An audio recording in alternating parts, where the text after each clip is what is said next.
Uma função quanto à abjeção, ela pode ser injetora, pode ser sobre-retora, ou pode ser as duas ao mesmo tempo, que seriam bijetoras. O que é a qualidade de uma função ser injetora? Eu poderia dizer que se a função fosse uma pessoa, o grau, vou falar isso aqui, talvez seja, não é para ficar chateado comigo, não, mas é o grau de fidelidade dos elementos do conjunto da função. Uma função injetora significa que cada domínio só tem uma imagem, certo? E cada imagem só tem um domínio. Você tem uma correspondência biunívoca entre elementos de imagem e domínio. Cada imagem só tem um domínio. Então, a função é injetora se imagens diferentes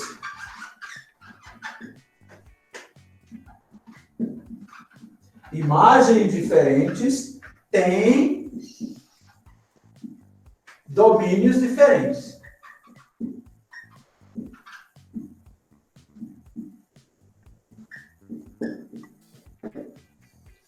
Ou seja, eu vou botar aqui, imagine aqui a função, eu tenho essa primeira imagem, y1, y2, y3 e y4. Essa y1, ela foi fiel ao x1. Esse y2, ele é fiel a x2. Esse y3 é fiel a x3. Bom, e esse y4, tá? Ele não se relacionou com ninguém, não tem problema isso. Então, isso aqui é uma função. Então, você vê aqui, se eu tiver imagens diferentes, eu vou ter domínios diferentes. Isso acontece quando as imagens da função são exclusivas. Ou seja, trazendo para o dia a dia, se isso aqui fosse o conjunto homem, esse aqui seria um homem fiel, homem fiel, homem fiel. Esse aqui é um homem sozinho. Tá bom? Então, você nota que para cada imagem eu tenho um único domínio. Então, eu tenho que f de x1 é diferente de f de x2. Qualquer que seja x1 e x2. Se eu escolher dois domínios, eu vou ter duas imagens diferentes. Essa é a ideia de função injetora. Veja só, a função injetora, quando você tiver duas imagens, você vai ter que ter dois domínios. Então, você tem uma setinha, aqui, em cada imagem, só vai chegar uma seta. Não vai acontecer isso na função injetora. Você não vai ter um y com 2x. Para cada y, você tem um x diferente. É como se fosse pares, casaizinhos de pessoas bem comportados, tá? Cada um sendo fiel dentro do seu relacionamento. É a ideia. A ideia é de fidelidade, não tá? Fidelidade. X1 com Y1, X2 com Y2, X3 com Y3. É o que acontece na maioria das vezes. Bom, essa função, essa é a qualidade de ser injetora. Então, essa função é injetora por causa disso. Qualquer que seja x1, f de x1 é diferente de f de x2. Então, f de x1 é y1, f de x2 é y2. Tá? y1 é diferente de y2. Isso aqui é muito importante para poder inverter função. Supor que eu tenho aqui, isso. Eu tenho 1, menos 1, 2 e menos 2. Agora eu vou criar essa função, f de x igual ao módulo de x. Eu vou colocar módulo, vou colocar, para ficar assustando você, x ao quadrado. Vamos analisar essa função, se ela é injetora ou não é injetora. Observe. F de 1 vai se ligar com quem? Quando você colocar no lugar do x1, Você vai ter 1 ao quadrado igual a 1. Agora, gente, olha a surpresa. Eu vou colocar no lugar do x menos 1. Quanto que é menos 1 ao quadrado? Também é 1. Então, eu tenho que f de 1 é 1 e f de menos 1 também é 1. Então, eu tenho a imagem 1 se relacionando com dois domínios, que é menos 1 e mais 1. Isso pode? Pode, só que não é injeção, tá? Não é uma função injetora. Isso aqui, se eu colocasse 2, mesma coisa, 2 ao quadrado é 4, menos 2 ao quadrado também é 4. Então, essa função, ela não é injetora. Não é injetora. Por que que ela não é injetora? Porque eu tenho domínios diferentes chegando na mesma imagem. Tudo bem? Sim. Na mesma imagem. É como se você tivesse um rapaz namorando duas garotas. Gente, isso não pode, né? Isso é, vamos dizer assim, é trairagem, tá? É um cara otário, né, gente? Vai ter 2 sogras, 4 cunhados. É coisa de maluco, tá? Não pode. Até pode, mas não é uma função qualificada como injetor. Ótimo. Beleza. Então, para a função ser injetora, f de x, 1 é igual a f de x2.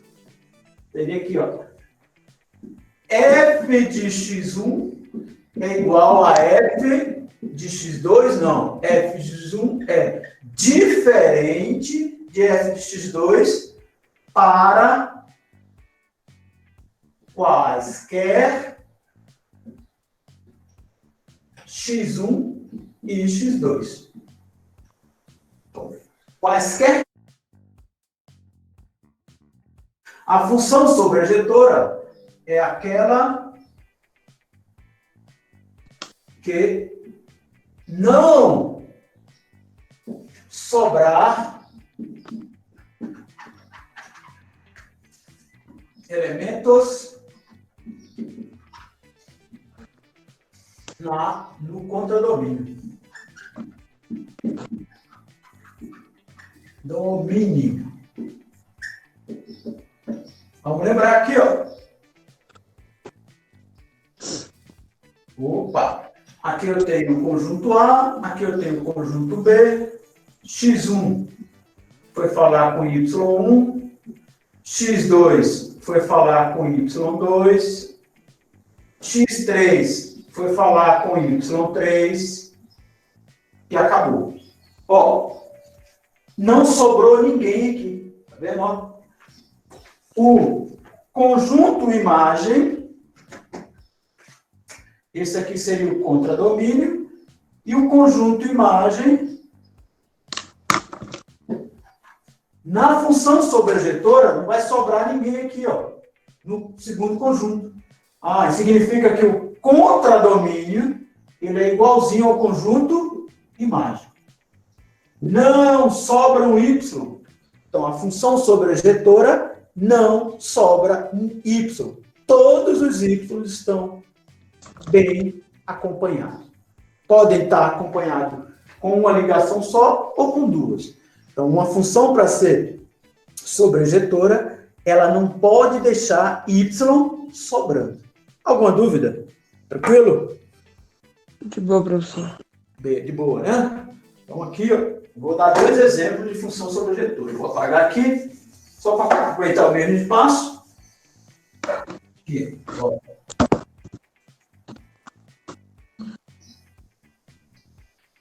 x1, x2, x3. E aqui eu vou colocar somente o y1. Aqui eu vou colocar x1, x2, x3. Aqui eu vou colocar o y1 e aqui o y2. Aqui, essa função, olhando para ela, notou que não existe elemento sobrando, o Y está acompanhando, não sobrou.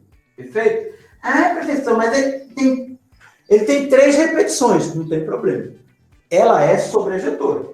Ela é sobrejetora, porque não sobra imagem. Essa também é sobrejetora. Porque não sobra imagem. Agora, nenhuma das duas são injetora. Então, a qualidade de ser injetora leva ao quê? A fidelidade. Cada Y só tem um X. A qualidade de ser sobrejetora é que não tem Y sobrando. Então, não tem Y sobrando, é sobrejetora.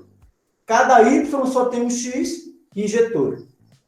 Perfeito aí? Então, são duas qualidades. Injetora e sobrejetora. Tem funções que elas têm essas duas qualidades. Ela é injetora e também é sobrejetora ao mesmo tempo. Quando isso acontecer, aí essa função ela ganha um status core. É como se fosse o santo grau das funções. É uma função bijetora. Ela vai ter a qualidade de ser injetora, cada um com seu cada qual, e vai ter a qualidade de ser sobrejetora. Ninguém sobra. Seria a fidelidade plena. Um conjunto onde eu tenho 10 garotas e 10 rapazes e cada um se relacione um para um, sem traições e sem ninguém furar o olho um do outro. Legal isso? O que vocês acharam? Meu Deus. Meu Deus, horrível. Genial, né? professor. Então, cara, um exercício. Durante essa semana, até sexta-feira, vocês vão fazer o exercício da página